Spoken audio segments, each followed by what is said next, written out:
Hey you guys, it's Peter, and welcome to my channel, Peterisms, where I tell stories of my life and just little things that I have learned as I have grown into the person that I am today. And it's getting a little bit late. It is after 8 o'clock, but I wanted to do a video on this channel. I just want to say thank you to all of you out there that have started watching this channel. I mean, this channel, I would like to say it's blown up. I mean, that would mean like a million subscribers or a million views, right? It isn't quite that, but you know, this was a channel that got 200-300 views on it, and now it's getting 1,000 to 1,200 every single video. And I love doing this. I love reading the meditation books and sharing stories with you guys about things I've learned in my life. And this channel is really kind of like a conversation that I would have with like my good Judy Tanya. Like we would just like drive around the car and talk about this. And you know, we used to read so many of these. Well, we still do read The Language of Letting Go, you know, from time to time, and we'll talk about what the meditation was. And you know, this channel is just something that is like grown so dear to my heart. And I just want to say thank you to all of you out there. And it's so interesting because so many people, when they contact me, are always like, it's your Peterisms channel that I love the most. And so I just want to say thank you. I know I missed like 2 days, and so I didn't want to miss a day today, but my husband Alex is getting ready to come home, and so I thought, I'm just going to throw the camera up outside on the patio. You can see my dead plants in the background. The dogs have been fed. I finished my vlog for the night because I want to watch some TV, and I was like, I'm just going to do a meditation and sit out here and we'll see where it goes. So I have my coffee that I got earlier. I have my phone for when my husband texts me or calls me and says that he's almost home.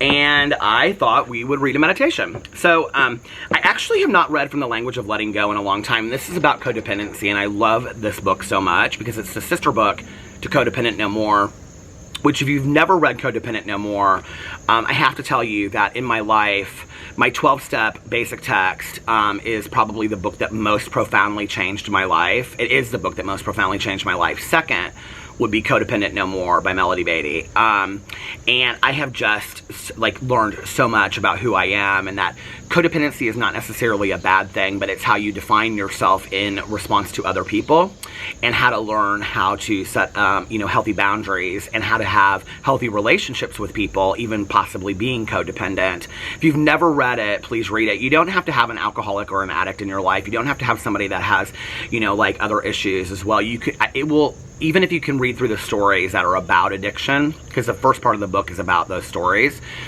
which I think will be interesting to most people anyway.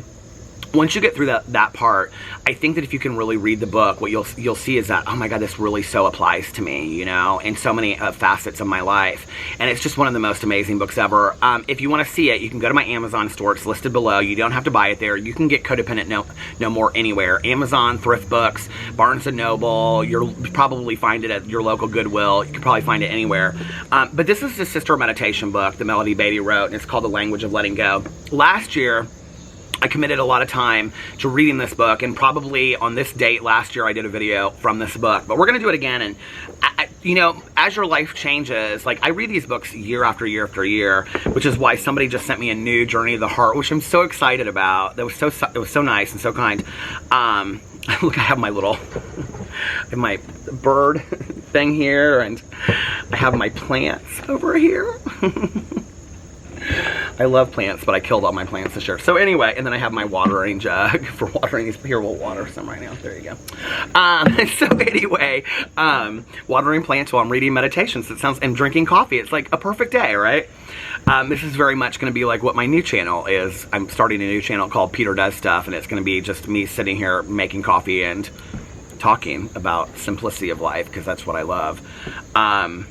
But anyway, you know, when you read these books year in and year out, a meaning of a meditation can change from year to year to year. So something that you read the year before might have completely different meaning to you a year later. So I kind of want to revisit this. I have no idea what I read a year ago, which is nice, you know.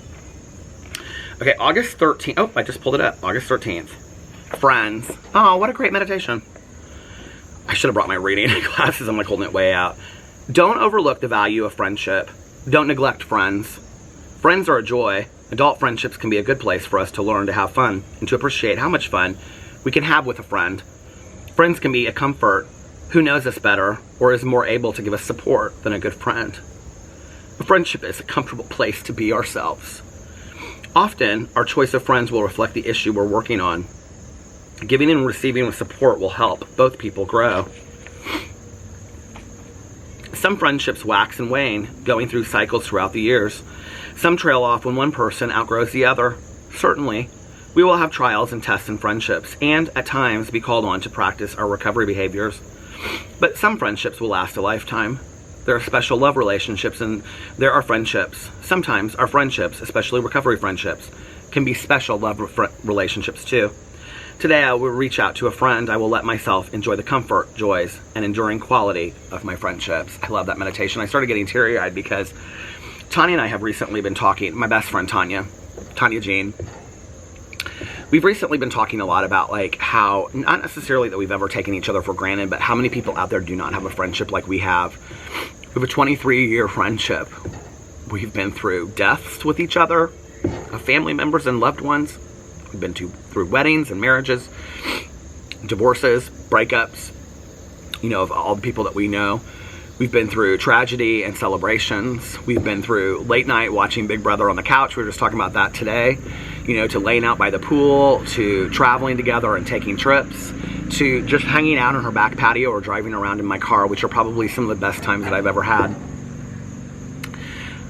We have at times taken that for granted when we just recently realized that a lot of people don't have friends in their lives or have never met somebody that they have had that kind of close relationship with. And I really learned that through this channel and through my vlog when people would say, they'll say, I'm so jealous of your friendship with Tanya. Like, I've never had a friend like that. Or, I don't have any friends at all and I'm very, very lonely. And it makes me sad for people that haven't had that. But at the same time, because not just Tanya, but I've had so many wonderful friends in my life. And some of my friendships, it says that they wax and they wane, and, some people outgrow each other. I've had friendships where people have outgrown me, or I've outgrown them, or we've moved apart, or things have happened, And right now I have probably 3 or 4 very, very close friends that just mean the world to me. And each friend provides something different, I would say, and probably I provide something different for each person in their life. And one of the nicest things for us is that Alex and I have our friends, Melissa and Jason, and they are our best couple friends. And what that means is that we do everything with them as a couple. I mean, we have definitely individual friendships as well. Like, I'm really good friends with Melissa, and Alex is really good friends with Jason. But I love Jason just like he's my brother, and Alex loves Melissa just like he's her sister. I mean, we're so close, the 4 of us. We go out to dinner all the time together. We go over each other's houses. We travel together. And I have to say, if you're in a relationship and you're a couple, get another couple to have as a couple friend. It is really, I don't know, there's an accountability there. When Alex and I'll never forget when Alex and I were going through some really hard times, and I didn't think that we were going to make it at one point. And Alex couldn't go out to dinner, and so he was doing something else. And so I went out to dinner with Melissa and Jason, and it was like really a bad point. It was right before we had started counseling. And I was at dinner, and they were kind of asking me questions, and they knew a lot was going on. The other thing is that we're very open with each other. They're open with us, and we're open with them as well about what's going on with us. And so there's an accountability to another couple, that has traditional family values, which I think is important for us, at least, because that is important to us. And so I can remember we were sitting there at dinner, and the dogs are going crazy because I'm out here. But we were sitting at dinner. We were at Basbo's Pizza in Indianapolis, I remember, and Jason started crying, and he said, I just can't imagine a world where there's not a Peter and Alex together. And, it made me so, proud of my marriage in that moment that I would fight for anything, that somebody else could see the beauty in our relationship together. Friends see things in us sometimes that we don't see in ourselves. And I think that's, Tanya was telling me that. She said to me, that because we have the same sponsor, and she said she had called our sponsor, and she was really worried about me, and she was crying, because it was so hard for her to see me in pain. I have been so blessed in my life to have such wonderful people that care about me. If you have a friend out there, don't take them for granted. Tell them that you love them. Don't wait, and I remember seeing the movie How Stella Got Her Groove Back. I turned our air conditioning off so that wouldn't happen, and our neighbor's air came on. I remember years ago seeing the movie How Stella Got Her Groove Back when, if you haven't seen it, Whoopi Goldberg and, why can't I think of her name? Angela Bassett are best friends for many, many years. And Whoopi Goldberg dies, and Angela Bassett is giving a eulogy, and she says in her eulogy, how will I go on without you? And at many times I've thought that, you know, not just with Tanya Jean, but with my other friends as well. Like, how, I can't imagine a world where my friends aren't in it, you know?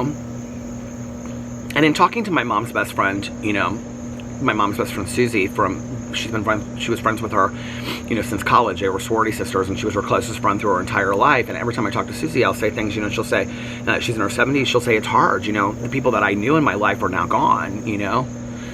I think that we have to hold on to those friendships with dear life and fight for them. Not just like a relationship, not just like we fight for romantic relationships. We go into marriage counseling, you know, we stay together probably at times when we probably shouldn't, you know, many marriages, and we work through those things, and we hopefully become, you know, like we have, like stronger on the other side. If only we fought for friendships the same way, you know? If only we were willing to fight that hard for friendships. So if you have friends out there, call them up today. Tell them how much you love them, and say, hey, I don't want to ever take you for granted. I love you. I'm so grateful that you're in my life. You know, it's a blessing. Friendships are truly, truly a blessing. And I hope for each and every one of you out there that at some point that you have a friendship like I have with Tanya, that is, you know, a loving, understanding relationship where I know she's got me and I've got her forever, ride or die. I love you guys, and I will see you tomorrow. Bye.